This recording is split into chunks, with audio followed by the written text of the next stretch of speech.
আপনি যদি আপনার স্ত্রীকে ভুলেও একবার তালাক দিয়ে ফেলেন, দেওয়ার পর যদি আপনি বিভিন্ন প্রকারের হুজুর উলামা একরামের কাছে যা বলেন যে হুজুর আমার স্ত্রীকে তো আমি তালাক দিয়ে ফেলেছি, এখন আমার স্ত্রীর তালাকটা কি বাতিল ঘোষণা করা যায় না? এই বিষয়টা জানার যাদের প্রয়োজন মনে হয় তারা অবশ্যই ভিডিওটি কন্টিনিউ করুন। আজকের ভিডিওতে এই বিষয় নিয়ে আলোচনা করব।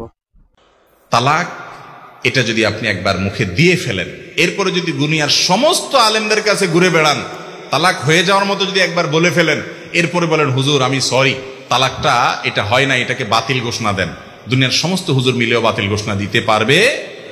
আমার জীবনে কত তালাকের মাসআলা দিতে গিয়ে যে চোখের পানি এসেছে সেটা বলার মতো না। অনেক দেখেছি যুবক, কি সুন্দর যুবক, জুমার পরে দাঁড়িয়ে আছে হুজুর মাসআলার জন্য, অনেক কষ্টে আসছে সাক্ষাৎ করতে।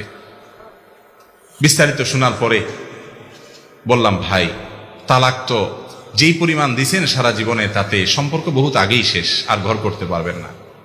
তখন চোখ দিয়ে পানি ছেড়ে দেয় যুবক, ছল ছল করে, হুজুর কোনো উপায় নাই? না ভাই কোনো উপায় নেই। হুজুর আমি তো লজ্জিত, তওবা করছি। ভাই তওবা করে লাভ নেই, আপনি একটা ছুরি নিয়ে আমার বুকে মেরে দিলেন, আমার প্রাণ বের হয়ে গেল। এরপরে আপনি যদি জিহ্বা কামড় দিয়ে বলেন ও সরি আমার তো ভুল হয়ে গেছে, আমি কি জীবিত হব?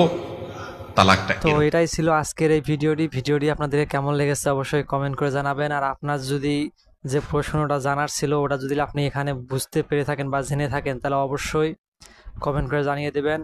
আর এরকম রিলেটেড ভিডিওগুলো আপনারা পেতে সবার আগে আমার চ্যানেলটিকে সাবস্ক্রাইব করে নেবেন এবং পাশে থাকা বেল আইকনটি বাজিয়ে দিবেন।